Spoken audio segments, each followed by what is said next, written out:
Hello, my friends, and welcome back to the new episode of the Eight Figure Dentist podcast. So today we're going to shift gears, and I want to talk to you about why is it so hard to put yourself out there on social media. You know what I teach you, that when you start polarizing your audience, you start expressing your bold, audacious opinions. That is how you will start attracting your dreamiest, richest premium patients. And that goes to your content on Instagram or Facebook, as well as Facebook groups. Depending on the type of patient that you want to ideally serve, a lot of them are hanging out in Facebook groups. But I know for many of you, and maybe for you specifically listening, it feels terrifying to go and comment in a Facebook group and give an opinion, or come off like you're trying to get a patient or you're trying to invite somebody for a consult and things like that. So let's talk about this. Number one, if you do this, you will see an increase in your new patients pretty much without spending any money on marketing, right? It's your time.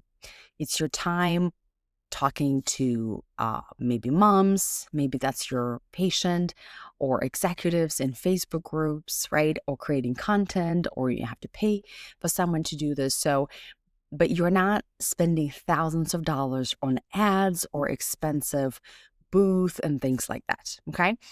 So, this method that I teach inside of my mastermind will guaranteed bring you great new patients. Now, why is it so hard?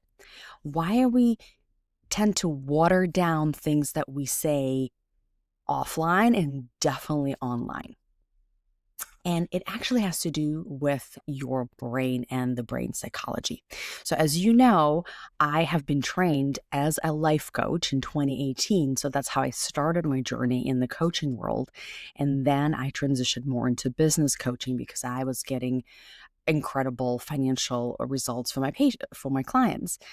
But my initial training is in brain psychology. And so, what I want you to understand, the reason why it's so hard for you to put yourself out there is because your brain and my brain was designed to want to be part of the group, right?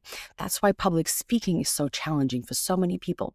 Even I once was at, I think it was Women in Orthodontics breakfast and one of the AEOs. It's like a national annual conference for orthodontists. And we have this, I think this lady does stand-up comedy or some flavor of doing on stage comedy for 20 years, right? It's her career, it's her job. She's a professional. And she shared with us that every time she gets up on stage, she feels anxious. She literally does it for a living. She still feels anxious, right? She still feels tight, and she has sweaty palms, and as she gets, and maybe even a nauseous, and then she gets going, she feels better, and then it's over, right? And the reason why, because there's literally a physiological reaction happening in our body when we separate ourselves from the tribe. If you're watching this on YouTube, you can see how I'm like literally showing you how you're there, you're here, and other people are here, right?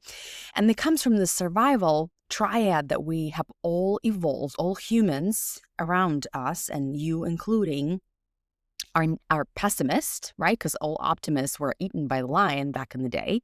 And we evolved through what's called a survival triad.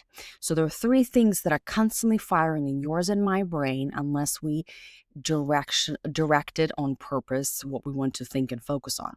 And those three things are seek pleasure, avoid pain, and conserve energy. Okay. And being outside of the tribe, like picture back in the day, that was definitely pretty painful because if everybody ran into the cave and you stayed outside at night, you A, froze, B, you were someone's dinner, right? So it's so ingrained in our genes, evolutionary. We literally evolved to be around other people, right? That's why you always hear, oh, humans are social. That's why we have that primal fear that somehow, if we go against the crowd, that somehow we will die, we will not survive. It's tricky, right? Because you probably heard about crowd behavior. Sometimes what crowd does is not logical, it's not in your best interest, but you just can't help yourself. If you are walking on the street and there's a giant line somewhere, I guarantee you're going to wonder what's going on. Why are we all standing? What are they giving? What's happening? Right? It's this crowd mentality that we can't help. Now, in order for you to stand out online so you can become the authority in your niche and start attracting those dream premium patients that will pay you higher fees so you can build a true freedom boutique practice. In order to do that, you have to stand for something, my friend. If you stand for nothing, then you blend in with every other doctor online. So that means that you have to express your opinions in a bold, audacious way. When you do this, your brain will freak out.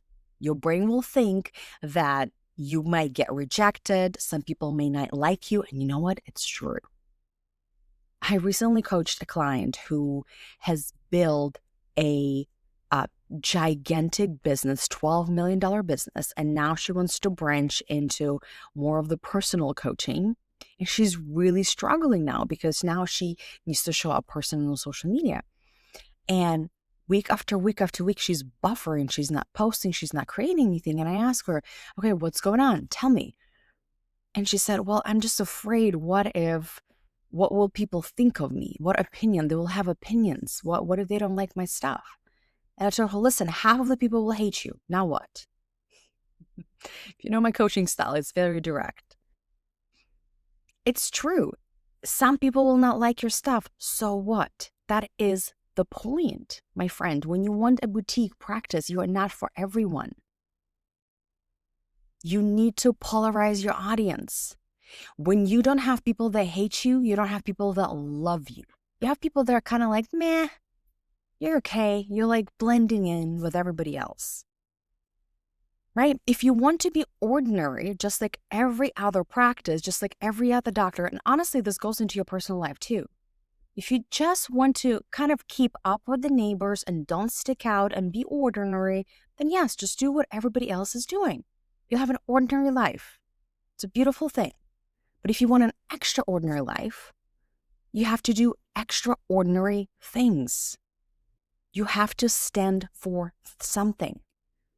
You have to be willing to polarize the audience and knowing that your brain will freak out and think that you're going to die, but in the reality, everything's going to be fine, right? You're not at the level of, I don't know, a politician or Elon Musk or Jeff Bezos, where these guys can't even go to Target because they're afraid for their life.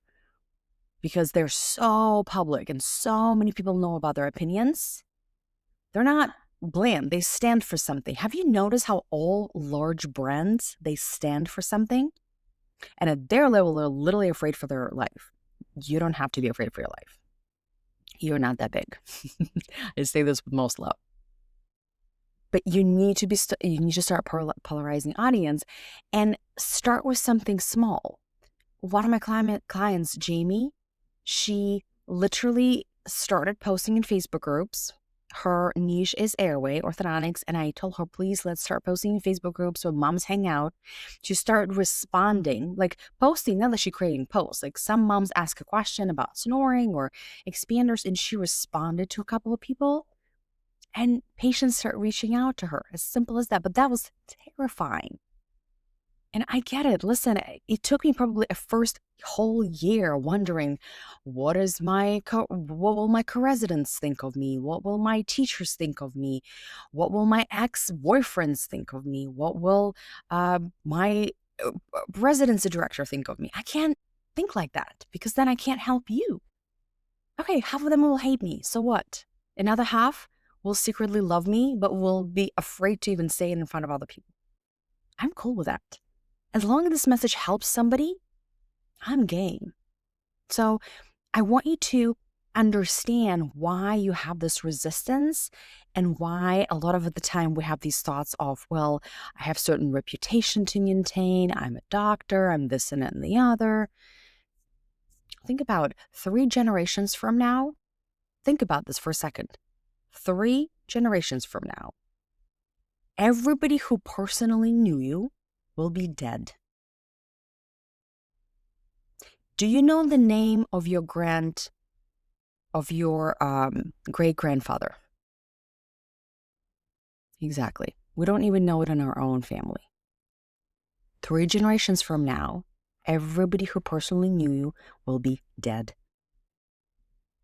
And these 3 generations of people is what stopped you from speaking your truth, is what stopped you from helping patients that you are passionate about because you had an unconventional approach or idea, or you believed in something that's not mainstream. Come on, you guys. So let's start small. Depending where your patient hangs out, respond in Facebook groups. Post more of the audacious posts the way I teach inside of the 8-figure practice. Reach out to somebody at the dental meeting.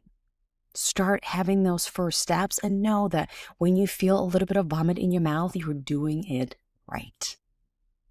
All right, my friends, I hope you have a beautiful week, and I'll talk to you next week. Bye, y'all.